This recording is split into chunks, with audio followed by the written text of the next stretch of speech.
Okay, so hi everyone. Welcome to the next episode of our ITSS Verona member series podcast. My name is Maria Chiara and I'm a part of the international system team focusing on Italy. Today we are going to be talking about the neo-fascist youth organizations in Italy, exploring their development over the time. We have the great honor to discuss the topic with Lucio Caracciolo, Italian journalist and director of Limes, the most important Italian review of geopolitics. Thank you very much for being here with us today. My pleasure. And, and with my colleague Alessio Moroni, who has just published his first book on the topic, which is indeed called I movimenti giovanili neofascisti. Without further ado, I would start the interview and I would start right away with the first question, going from Director Caracciolo to Alessio. So, Director Caracciolo, how did the neo-fascist youth organizations evolve over time and what do they look like today? Well, in fact, just after World War II, there was not much space for neo-fascist organization because of the fact that our republic was based on anti-fascism, and fascism after the 50s was also banned by law. The reconstruction of a fascist party was and still is not admissible in our constitution. Secondly, there were many different types of neo-fascism after the war. One was, for example, the guys who fought for Mussolini in the Repubblica Sociale, in the so-called Social Republic, which was de facto a kind of a German satellite in northern Italy. And some of them, some very young people, just after the war, built some kind of hidden or less hidden organization to keep in touch and prepare for better times. Their ideology was as vague as normally fascism was in Italy. We tend to have, not also in Italy, but worldwide, in my opinion, a much too coherent idea of what fascism was. In fact, it started, as we all know, after World War I as a left-wing, extreme left-wing organization. And then in a couple of years, it evolved in something quite different. And it was, in my view, essentially a kind of let's say, coming together of a leftist social approach, because the founder of the fascismo was Benito Mussolini, a former socialist, a revolutionary socialist, plus some kind of nationalism, which was particularly sponsored during World War I, and then a kind of let's say, social and political pact with some reactionary parts of our elites and of our economic elites, especially. So there was no blueprint after World War II for neo-fascism.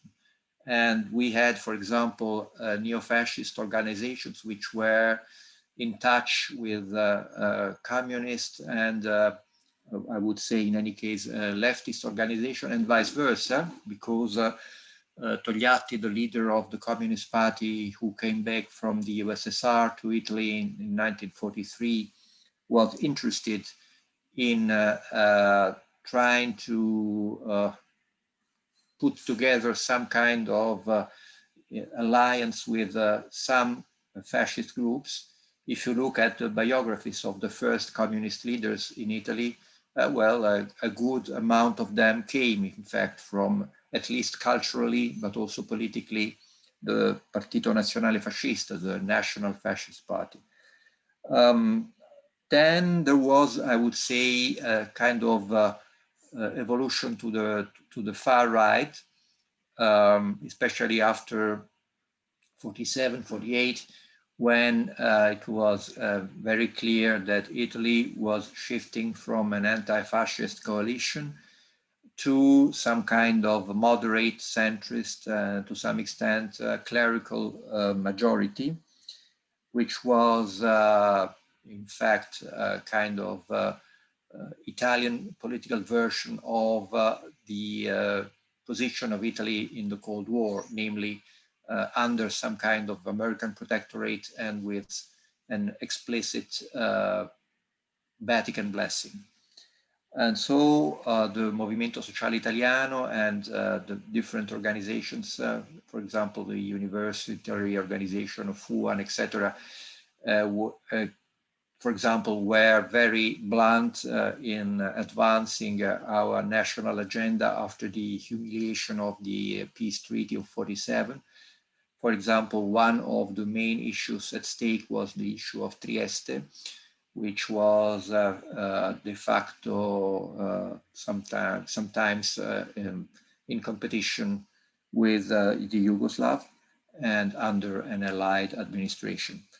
And then there were some fascist groups which were very much linked to what we would call today maybe the deep state, intelligence services, police, army, and let's say the most conservative and to some extent also reactionary part of our state apparatuses. How does it look like today? I don't think that nationalism is anymore that relevant. What I see now is, for example, one of the former characteristic of fascism, namely anti-capitalism and also anti-Americanism, and a strange blend of Europeanism, pro-Europeanism, which means we are not part of the American empire. We should be something in between China, Russia on one side and America on the other one. And finally, of course, a tendency, a trend toward authoritarianism as a very deep critique of democracy, of liberal democracy, and the necessity of some kind of homogeneity of our society.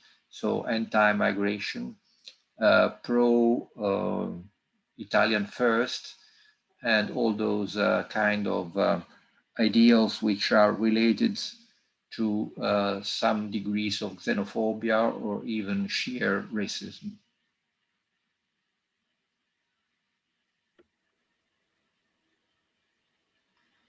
Okay.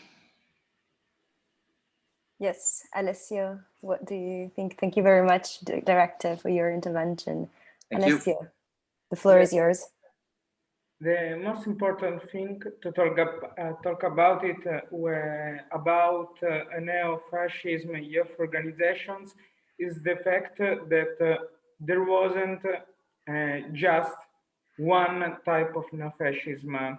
After the World War II, just like Director Caracciolo said, there were a different heritage for the fascism. One was the corporative way, the regime that existed during the 20 years of Mussolini, and on the other side, the Salò heritage that was more socialist and less conservative. This was the way that Giorgio Almirante and many others followed, and was the main attraction for the younger guys that had a bad feelings about conservative way, and they wanted to change all about Italy and about Europe and about the Atlantic Alliance. So during these 20 years, they follow for the way that was in the middle for USA and Russia. but these provoke many conflicts inside this neo-fascism. And for example, all the battles between Arturo Michelini and Giorgio Almirante. So it's a mistake to talk about it neo-fascism in a single way. We have to talk about it in multiple ways, just like, for example, communism had different versions in Italy, one more reformist and one more revolutionary. So when we talk about this topic, it's important to to understand that the right wing of parliament wasn't uh, a great unity, but it was a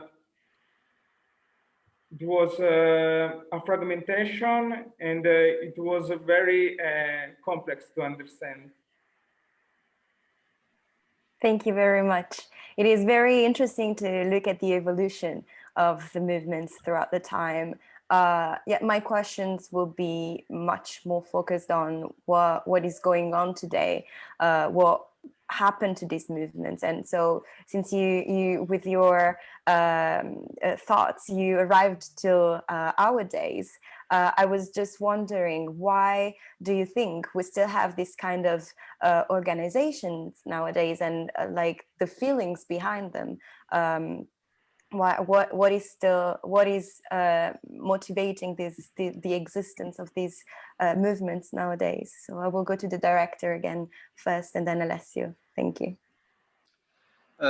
Thank you, Maria Chiara. I think that the mainstream neo-fascism, which is certainly not a majority of our society, but a small minority, is essentially about being against the so-called system. What do you mean by system? But first of all, the liberal democracy, which to some extent still exists in Italy, the fact that we belong to NATO, to the Atlantic Pact, and to some kind of informal but effective American empire in Europe, and capitalism in its more explicit ways of being. This brings about a kind of reaction, which is a revolutionary one on the far left and a counter-revolutionary one on the far right. To some extent, the two poles have something in common, namely exactly this fact that they are against the so-called system. They have different ideas of how it should look like, the system they want, but they are to some extent on the same line if the issue at stake is how you define the existing system, the existing power. There are not many really effective neo-fascist organizations in Italy as far as we can see. Certainly there were more effective organizations, for example, in the 70s and even in the 80s of last century. Now you have very strange and little groups which may build, maybe in the future, something more essential and more effective. For example, groups like Forza Nuova and others, who, for example, are, as far as the international arena is concerned, very much pro-Russian and anti-American, and to be more explicit, pro-Putin. Let's say, the authoritarian icon of our time. And so what they want is a more coherent and cohesive and homogeneous society ruled by strict rules and by authoritarian leaders.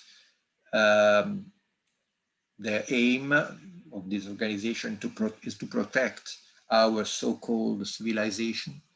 I use their terms: civilization, a Christian civilization, national civilization, European civilization, against Islam, against, of course, the Jews, and any kind of liberal and democratic approach. For example, they are very much critical of the so-called politically correct and of all the, let's say, mainstream cultural elites which are now dominant in culture, in politics, and in the academy.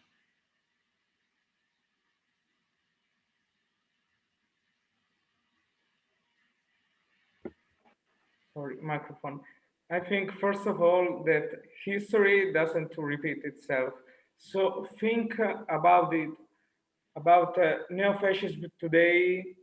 We don't have to think in a similar way of the neo-fascism that I talk about in my book, because the world is evolving and the social cultural system is very different, and there are a lot of differences, even in movements like Forza Nuova and movements like Movimento Sociale Italiano, Giovane Italia, FUAN, or many else. And this is not only a difference between neo-fascism during the 50s or the 60s and neo-fascism now, but it's a large difference that even during the 70s was built, because I didn't talk about it in my book about all the neo-fascist movements in the 70s, because they were very different. They followed a different approach for a country that was evolving during Anni di Piombo, and the first neo-fascism, just in the first years, followed a terroristic approach. But then in the 70s, there was a culmination that followed Piazza Fontana that provoked an approach in which all the neo-fascism was becoming just a terroristic approach, not an ideological way. I think that movement like Ordine Nuovo during the 50s and the 60s, that were very cultural, weren't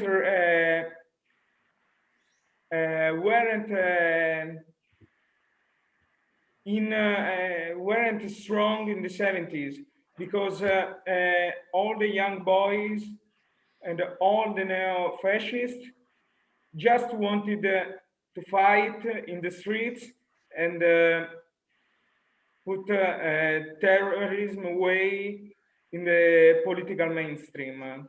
So now neo-fascism in 2021 can't be what it was. It can be just like fascism.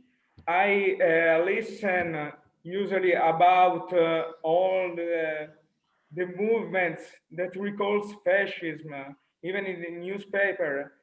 There's this fascism fear, but just like Emilio Gentile said, fascism was born in an historical time where it was possible to eradicate itself.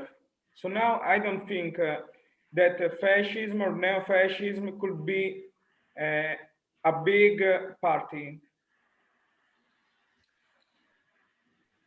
All right, thank you. It's very interesting. You just mentioned the feeling of fear.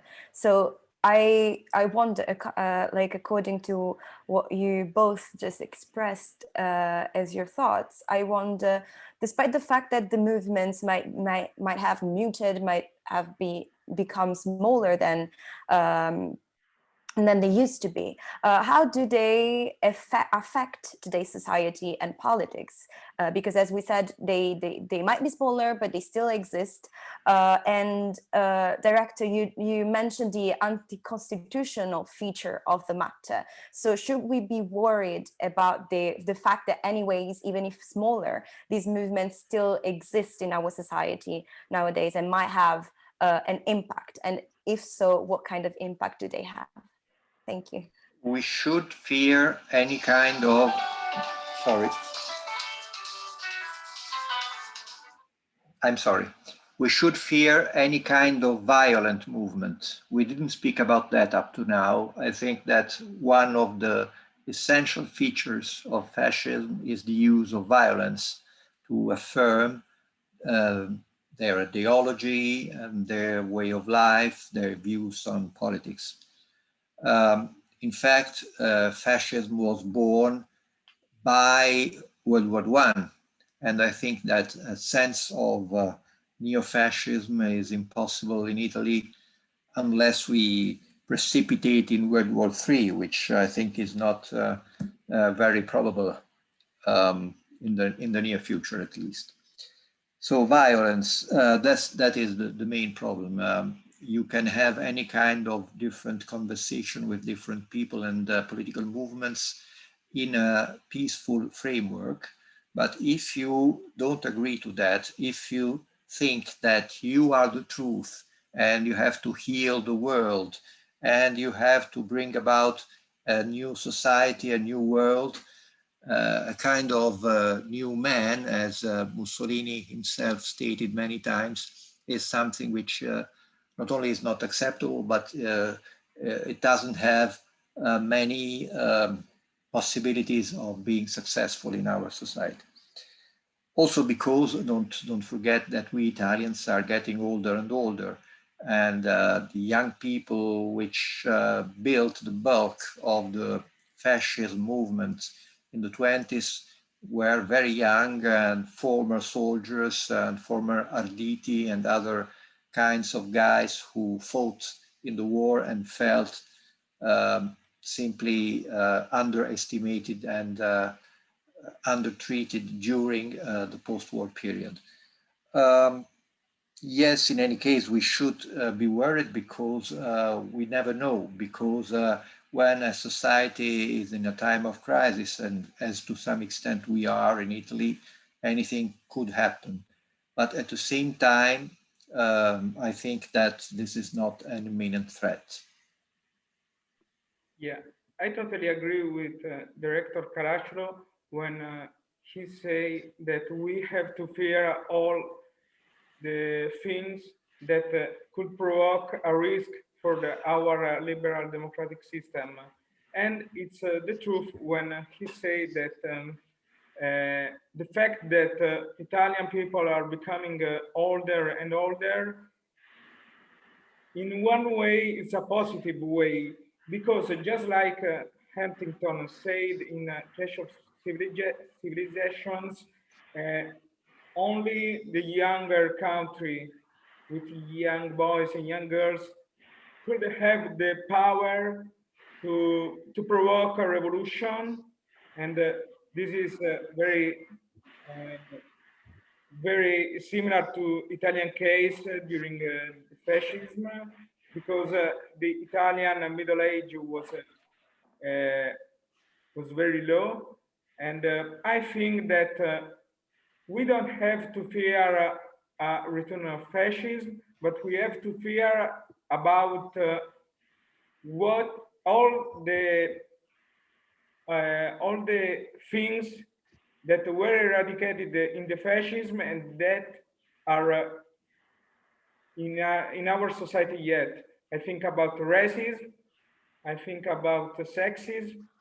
So these are things that still exist, sorry, and we have to challenge them and put them in a way that only fascism could provoke them. It's uh, it's dangerous, because even if we have a liberal democratic system, we can have a lot of problems. No one could say that, for example, United States of America had fascism, but they had a lot of problems with the racism. So these are real problems now, and we don't have to say that only fascism provoked them. Fascism is one of the baddest, is the baddest uh, thing happened in Italy, but it was born in an historical time when there were the conditions for a counter revolution. But now we have to focus about our society, our problems, and I think that just like I said previously, there are many things that fascism had, but they are inside our society yet. All right. Thank you Yes. very much. Yes, please. No, I fully subscribe to Alessio's description and about his thesis. And may I congratulate with him. I'm looking forward to reading his book. Thank you. I really appreciate it. Thank you. All right. So I think we are coming to the end of this podcast episode. Is there anything else you wish to add? No, it's okay. Thank you so much. Thank you for this opportunity. I just want to thank Director Caracciolo because it was a great opportunity to talk about my book with him. It's a real honor. It's my pleasure. Because I read a lot about you, about Limes, so it's a real pleasure for me. Thank you. It's my pleasure. Thank you. Thank you, Maria Chiara. Thank you, Alessio. Thank you very much. Hope to see you sooner or later. Ciao. Thank you. Bye. Bye bye. Arrivederci. Grazie.